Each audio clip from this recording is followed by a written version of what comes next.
Salut à tous, nous sommes ensemble chaque jour pour écouter vos morceaux préférés. Wow, je sais pas vous, mais moi j'adore ce morceau, les meilleurs titres qu'on écoute sur notre station. Retrouvez l'horoscope, la météo, vos rubriques et émissions à l'antenne. Bon, alors là, je ne sais plus quoi vous passer. Ah oui, tiens, oui, j'appuie sur le bouton rouge et on va voir ce que ça donne. Attention. Radio Auréole. Dans quelques instants, le journal sur Radio Auréole. De quoi ouvrez l'info.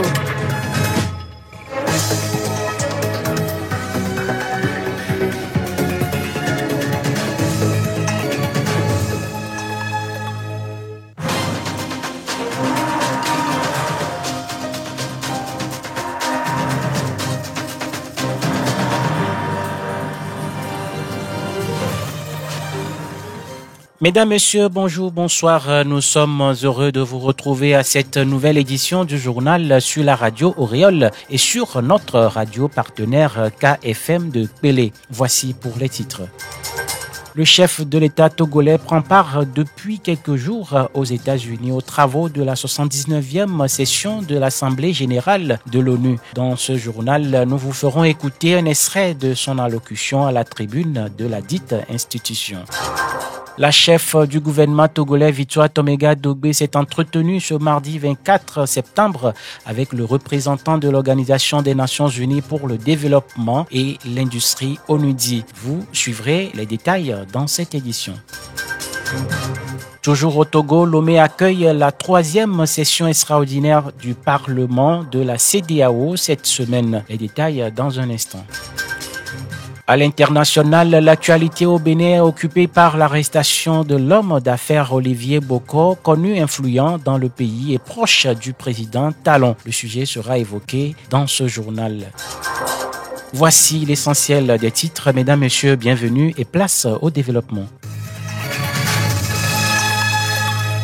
Le chef de l'État togolais, Faure Gnassingbé, prend part depuis quelques jours aux travaux de la 79e session de l'Assemblée générale de l'ONU aux États-Unis. À la tribune de cette institution internationale, il a livré une allocution portant sur l'avenir du monde et les relations internationales. Il a partagé avec les autres participants la vision du Togo en matière de résolution des crises et conflits, les partenariats interétatiques et autres. Je vous propose de suivre un extrait de son allocution à la tribune de l'ONU. Ma première affirmation est qu'à des crises systémiques, il faut des réponses globales. D'une part, les défis alimentaires, sécuritaires ou écologiques actuels dépassent ce que chaque pays est capable de gérer efficacement à lui seul. Et d'autre part, le caractère enchevêtré de ces crises complexes en fait des crises asymétriques. En effet, elles impactent parfois rapidement et durement des régions du monde parfois peu concernées par leur cause. C'est pourquoi je redis ici ma conviction profonde. Face à ces menaces globales, il n'y a d'avenir meilleur pour les générations actuelles et futures que dans l'action collective et coordonnée de nos États. Et cette action collective doit se mener à l'intérieur de cadres politiques mondiaux rénovés. Car le multilatéralisme lui-même doit être repensé. La gouvernance de nos institutions mondiales est à de nombreux égards obsolète. Et nos discussions, comme nos engagements multilatéraux, ont montré leurs limites. Pour trouver des solutions réellement efficaces, un nouveau modèle de coopération internationale s'impose. À ce stade, permettez-moi de dire quelques mots de l'Afrique. Pour regarder l'avenir, il faut regarder vers l'Afrique. L'Afrique va continuer à abriter la plus grande partie de la jeunesse mondiale. C'est là qu'il y a le potentiel de développement de marchés le plus fort, notamment les nouveaux marchés du futur liés à l'économie verte ou bleue. C'est aussi là que nous devons expérimenter de nouveaux modèles de partenariat multipartite pour le développement, et notamment avec le secteur privé.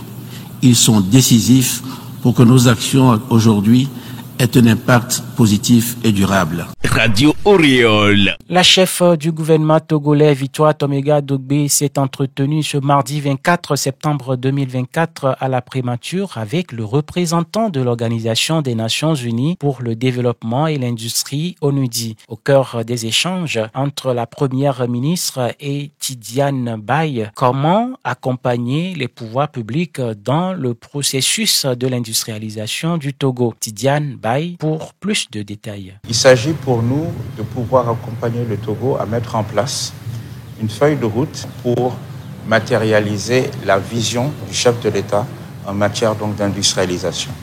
C'est une vision qui est ambitieuse, c'est une vision qui veut faire du Togo un pays à revenu intermédiaire à travers son industrialisation.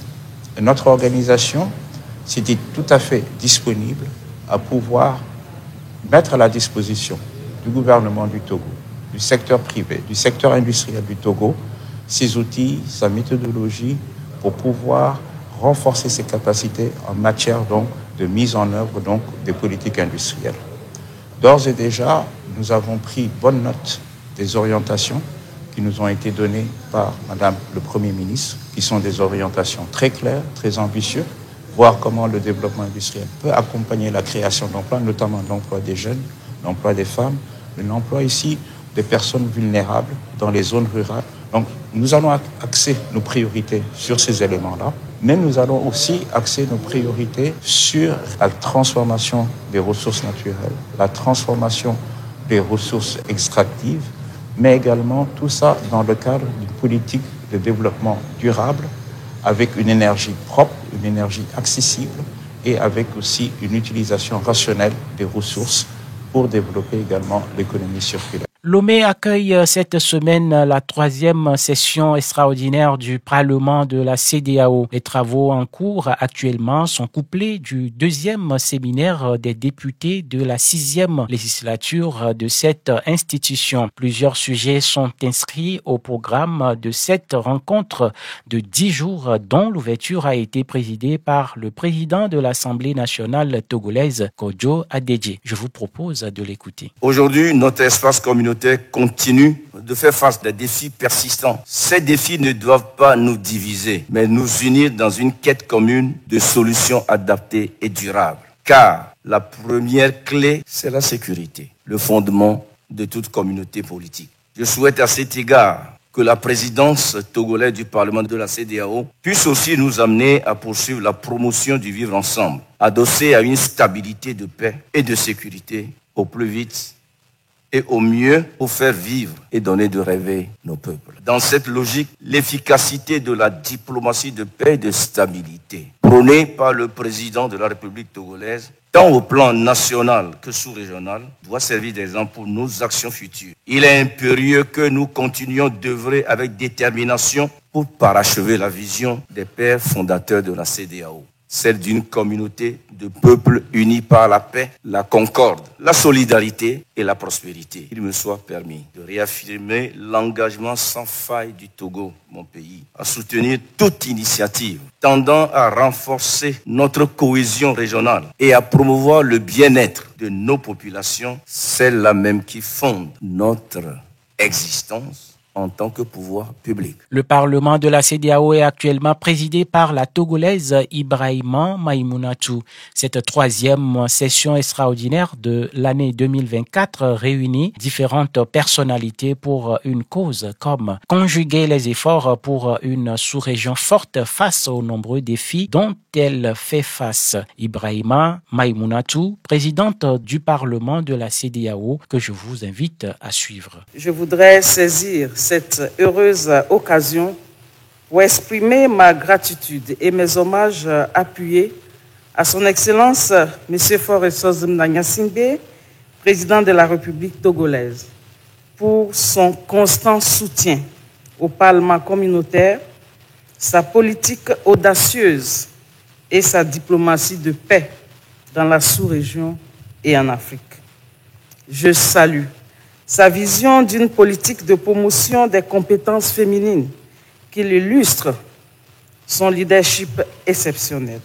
Pour faire face à ces défis multiformes, il est essentiel que la CEDEAO, après 50 ans d'existence, accélère les réformes quant à ses objectifs et son fonctionnement, en ayant toujours à l'esprit la consolidation des principes de démocratie et de bonne gouvernance, non seulement en son sein, mais également au sein des États membres.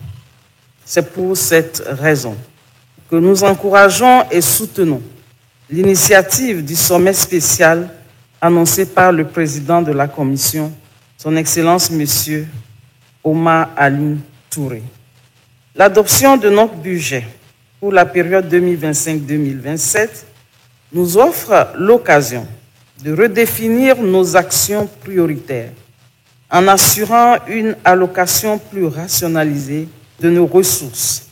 À l'international, au Bénin, l'actualité est nourrie ces dernières 24 heures par une nouvelle qui fait grand bruit. Olivier Boko, homme d'affaires influent et proche du président Patrice Talon, a été arrêté dans la nuit du 23 au 24 septembre 2024 à Cotonou. La situation est délicate pour ce proche du pouvoir, considéré jusque-là par nombreux citoyens comme le potentiel successeur de Talon à l'élection présidentielle prévue en 2026. Les interrogations se multiplient quant aux raisons qui ont motivé cette interpellation inattendue. Ce qu'on sait est que ces derniers mois, Olivier Boko, l'homme de 60 ans, ami de longue date de Patrice Talon, a affiché publiquement ses ambitions politiques. Il a laissé entrevoir une possible candidature à la présidentielle de 2026. Jusqu'alors, aucune communication officielle n'est disponible à propos du sujet. L'opinion nationale se contente des hypothèses des observateurs politiques. Nous y reviendrons dans nos prochaines éditions.